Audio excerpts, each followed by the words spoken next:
네, 국민의힘 내부에선 지도부와 혁신위와의 줄다리기가 계속되고 있는데요. 김기현 대표 거취 압박을 받고 있는데 주말에 대구에서 의정 보고회 열었습니다. 거기에서 했던 발언을 듣고 오겠습니다. 전국 다니면서 자기 시간과 자기 또 비용 다 거기다 할애하시면서 김기현이 잘 되라고 응원해 주신 거 정말 제가 잊지 못할 그런 빚으로 남아 있습니다. 우리 주민들이 살기 좋도록 나라 만들고 울산 만들어야 되겠다. 그런 책임을 가지고 있습니다. 대통령과 자주 만납니다. 뭐 자주 만나야 얘기가 되지. 먼 발치에서 서로 할 수는 없잖아요. 어떤 때는 만나면 한 3시간씩도 얘기하고요. 그냥 주제를 가지고서 막 이렇게 하는 게 아니고 그냥 프리토킹을 합니다. 네. 어떨 때 만나면 3시간씩 이야기를 한다. 그리고 하루에 한 3-4번 전화 통화를 한다. 이런 얘기 했는데 어떻게 들으셨어요? 저희가 이제 대구가 아니고 울산이에요. 본인 지역구 울산 남구 을에 가서 12년 만에 의정 보고회를 했단 말이죠. 그러니까 지역민들께서는 잘 모르실 수 있지 않겠습니까? 중앙에서 과연 우리 지역 국회의원 자랑스러운 사선 의원 김기현 의원이 당대표를 하고 있는데 뭘 하고 있는지, 그러니까 거기에 대해서 굉장히 소상하게 설명하는 과정에서 나온 얘기라고 봐요.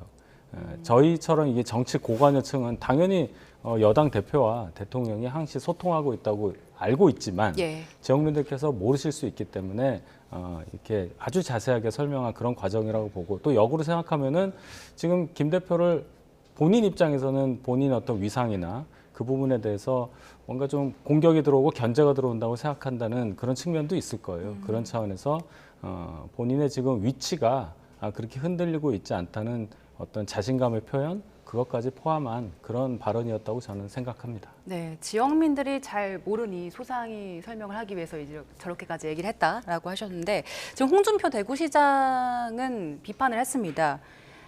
이런 당대표로는 선거가 지금 총선이 되겠냐, 갈수록 태산이다, 이런 이야기를 했는데요. 결국에는 윤심파리 해서 되겠느냐라는 얘기 아닙니까? 네, 말씀하셨던 것처럼 지역민한테 저 아직 버려진 거 아니거든요, 이렇게 강조하려고 했던 그런 발언이었을 거라고 생각은 하는데요. 사실 유무를 떠나서. 근데 역으로 생각하면 김기현 당대표가 전당대회에서 당선이 될 때 결국 윤심을 얻고 당선된 거 아니냐, 이런 얘기를 했던 거 아니에요. 그러니까 국민의힘이 대통령의 일종의 이제 용산 출장소다, 이런 얘기를 들을 정도로 전혀 대통령한테 쓴소리하지 못하고 대통령 국정 운영 방향에 대해서 잘못 가고 있는데도 불구하고 일정하게 여당으로서 역할을 제대로 못한다고 하는 불만들이 굉장히 국민들 사이에도 많았었던 건데, 마지막 결국 막판에 몰려서 다시 또 윤 대통령하고 나는 이런 관계입니다, 이렇게 얘기하는 게 굉장히 역설적으로 들린다는 거예요. 그러니까 김기현 대표의 자기 존재감을 오히려 과시하려고 했던 게 결국 대통령에 따라서 움직이는 사람에 불과하다는 걸 스스로 자인한 것이나 다름이 없다. 그러니까 저 발언은 그런 측면에서 보면 굉장히 부적절한 발언이 될 수도 있겠다, 이런 생각을 합니다. 네. 윤희석 대변인께서는 홍준표 대구시장 SNS 발언 어떻게 보셨어요? 글쎄요, 홍준표 대구시장께서는 늘 김기현 대표를 향해서 쓴소리를 하시기 때문에 어느 정도는 이제 감안을 하고 저도 이제 해석을 하는데, 어쨌든 당 잘 되라고 하시는 말씀이라고 일단 전제를 깔고 얘기를 합니다. 지금 김기현 대표를 바라보는 홍준표 전 대표, 당대표를 2번이나 하신 분 입장에서는 마뜩찮은 부분이 많을 거라고 봐요. 그런 차원으로 봐야지 이것을 당내 막 분란을 일으키는 것처럼 해석을 하고 그러시는 분들도 있는데, 당에 대한 충정에 홍준표 대구시장이 갖고 있는 그 마음은 변함이 없다. 저는 이 정도로 말씀드리겠습니다. 네, 알겠습니다. 혁신위가 모레 이제 중진 희생 권고안을 정식 제안하고 의결을 할 텐데, 지금 김기현 지도부에서 수석 대변인 지냈던 유상범 의원이요, 오늘 오전에 인터뷰를 했습니다. 혁신위 용태론 그리고 희생론에 대해서 이런 생각 밝혔는데 듣고 오겠습니다. 이른바 이제 용태론, 희생론 내밀고 받아라 말아라 최후 통첩하는 거 일종의 월권이라고 보세요? 저는 현 상황에서는 월권적 성격이 강하다고 생각합니다. 혁신위는 비대위가 아닙니다. 지금 최고위의 판단 자체를 혁신위의 제안을 가지고 완전히 구속하겠다고 지금 여론전을 펴고 있는 거 아니겠어요? 혁신위의 의제를 정하고 혁신위에 의결하는 것에 대해서 정권을 준다고 했지, 그것이 혁신위의 의결이 무조건 다 받아야 되는 강요하는 건 아니죠. 혁신위는 비대위가 아니다라는 발언 어떻게 들으셨습니까? 그러니까 유상범 의원의 의견에 동의하는 분들도 당내에 꽤 있습니다. 혁신위가 결정을 할 수 있는 권한이 있는 그런 조직이 아니고 또 뭐든지 결정할 수 있다 이런 의미로 전권이라는 단어를 쓴 게 아니기 때문에 혁신위가 하고자 하는 대로 그대로 간다 이렇게 해석하는 건 무리다 이 말씀은 일리가 있고요. 다만 혁신위가 지금까지 한 달 동안 활동하면서 가장 의미 있는 족적을 남긴 것은 저희 당의 22대 총선 공천 방향을 설정했다는 거예요.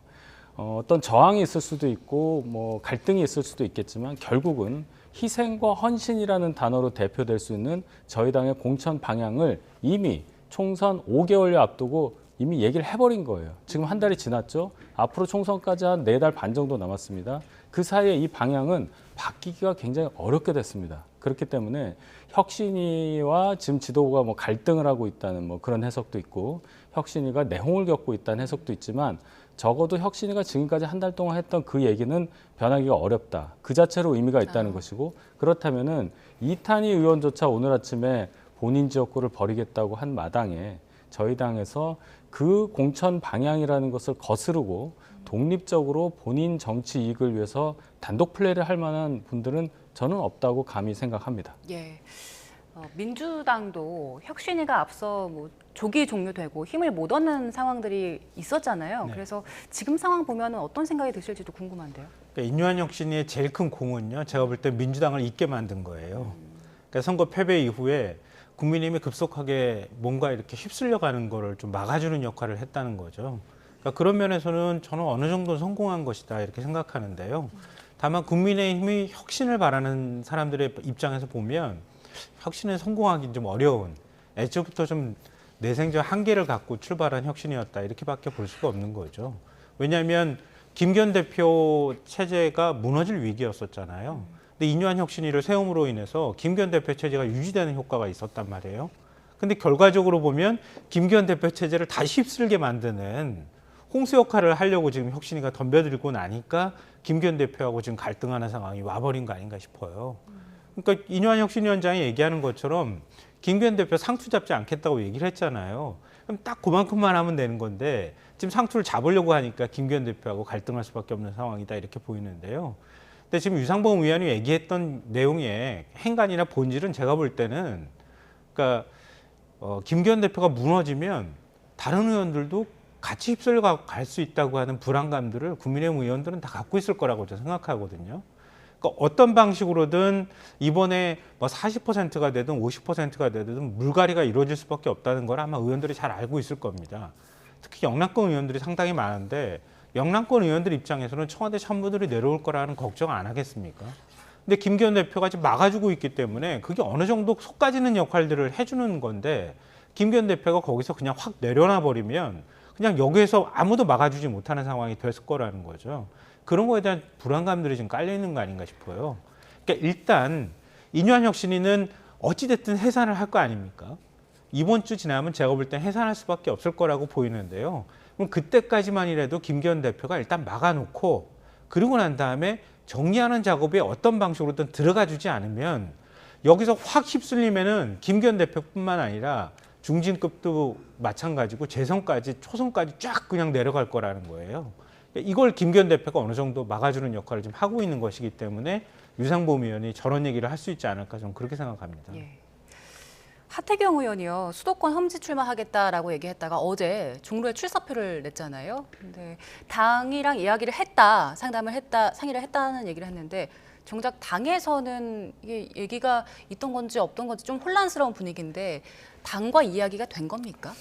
적어도 제가 듣기로는 당에 뭐 어느 분하고 얘기했는지 잘 알 수가 없는 상황입니다. 최재형 의원하고는 2주 전쯤에 만났다고 얘기는 들었습니다. 지금 지역구인 최재형 의원. 그래서 저희가 해석할 때는 처음에 하태경 의원이 본인 부산 지역구를 버리고 서울로 오겠다고 했을 때는 당연히 당을 위한 희생의 차원에서 민주당 의원이 현역인 서울의 어느 지역구에 출마를 해서 본인이 분투해서 승리해서 의석 하나를 더 가져오는 그런 그림을 저희는 당연히 그리고 있었는데 다른 데도 아니고 저희 당 현역 의원이 지금 서울 49개 지역구 중에 현역 의원인 지역구가 저희 당이 9석밖에 없어요. 예. 거기를 딱 찍어서 본인이 출마하겠다고 선언한 것이 이게 무슨 의미인가 굉장히 해석하기가 어렵고 더군다나 말씀하신 게 거기를 지켜야 되는데 아무도 지원을 안 해서 본인이 손을 들었다 이런 얘기를 했는데 그럼 지금 현역 의원으로 계신 최재형 의원은 뭐가 되는 겁니까? 그런 차원에서 볼 때 당에 도움이 되는 결정이라고 보기 대단히 어렵다. 지금 이 정도 최재형 해석하면. 의원과 소통이 있다고 하셨죠? 한번 만나셨다고 하더라고요. 이 종로에 출사표 낸 거에 대해서 입장이 나왔습니까? 그러니까 최재형 의원이 기사 내용을 보면 그렇게 결정한 걸 제가 어떻게 막겠느냐 이렇게 얘기하신 걸로 알고 최재형 의원은 어제 본인이 다시 종로를 지키겠다 예. 이렇게 이제 반응을 했거든요. 예. 예.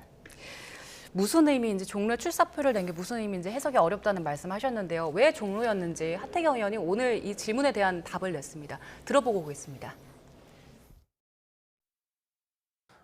종로가 굉장히 어려운 지역이고 예.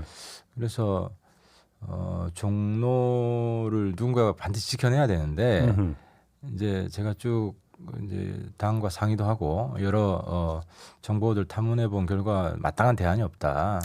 해서 이제 저라도 깃발을 들어야겠다 해서 나온 거죠. 제가 지난번에 서울 출마 선언할 때 그때 이제 당 조직을 좀 관장하는 그런 이제 분하고 그때 상의했던 똑같은 분하고 상의를 드렸죠. 근데 이제 이게 이 사안의 성격상 지도부 전체와 다 상의를 사전에 하기가 좀 어려워요. 종로가 이제 당 내에서도 일부 험지가 아니다 이런 원래 종로에 최근에 보면 원희룡 한동훈 출마설도 나왔어요. 그때는 종로가 험지라는데 이견이 아무도 없었어요 당 내에서. 원희룡 한동훈 출마설 나올 때는 종로는 험지고 하태경 나오면은 험지가 아닌 거냐.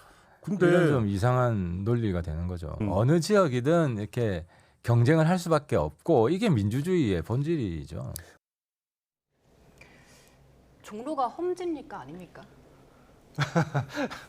뭐 계속 바뀌기 때문에 보는 관점에 따라 좀 다를 수도 있을 것 같은데요.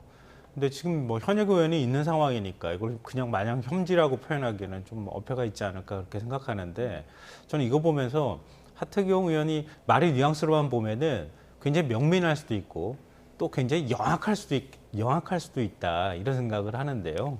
왜냐하면 한동훈 장관도 종로 출마설 나오죠. 원희룡 장관도 종로 출마설 나와요. 종로가 갑자기 판이 커지고 있어요. 근데 지금 해운대구에 있다가 내가 수도권 출마하겠습니다. 수도권 험지 출마라는 명분을 들고 왔잖아요. 해운대에 남아 있을 수 없는 상황이었기 때문에 또 그렇다 이렇게 또 얘기를 하고 있지만 근데 기왕 수도권으로 온다고 하면 큰 판으로 가야 되지 않겠습니까? 그러니까 다 눈독 들이고 있는 데 가서 먼저 이건 내가 할 거야 이렇게 얘기해 버린다는 건 나도 이제 이 정도 큰 정치인이거든 라고 얘기하고 싶어 하는 것 같아요. 근데 이렇게 해버리면 원희룡 장관이 여기 종로 올 수 있겠습니까? 하태경 의원 간다는데. 그러니까 먼저 와가지고 선점해 버리는 거예요. 근데 최재형 의원은 굳이 체급으로 말하면 하태경 의원보다는 체급이 떨어진단 말이에요. 그런 면에서는 내가 와서 한번 싸워볼 만하다. 그러니까 이 경쟁에서만 이기면 내가 종로 차지할 수 있겠다. 이런 계산을 저는 한 것 같아요. 그런 면에서는 굉장히 영악한 정치적 선택을 한 것이다. 이렇게 보입니다. 네. 하태경 의원이 애초에 얘기했던 대로 그 수도권 험지에 출마하겠다라는 걸 지키려면 서울 수도권 어디에 나가야 됩니까? 이건 뭐 그냥 제 개인 생각인데요. 민주당의 서울 40명의 현역 의원 중에 꽤 비중 있는 분들이 있을 수 있잖아요. 뭐 우리가 언뜻 생각해 보면은 뭐 정청래 의원도 있을 수가 있고 뭐 그런 정도의 분하고 대결을 해서 그분한테 승리하면 진짜 본인이 원하는 대선 주자급의 정치인 반열에 오를 수가 있는 건데 지금 저희 현역 의원 그것도 보궐선거로 당선된 분한테 경쟁 상대로 해서 종로에 나가겠다고 하는 선택이 과연 어떠한 논리적 근거에서 결정된 건지 제가 그래서 해석이 어렵다고 말씀드리는 겁니다. 예, 알겠습니다.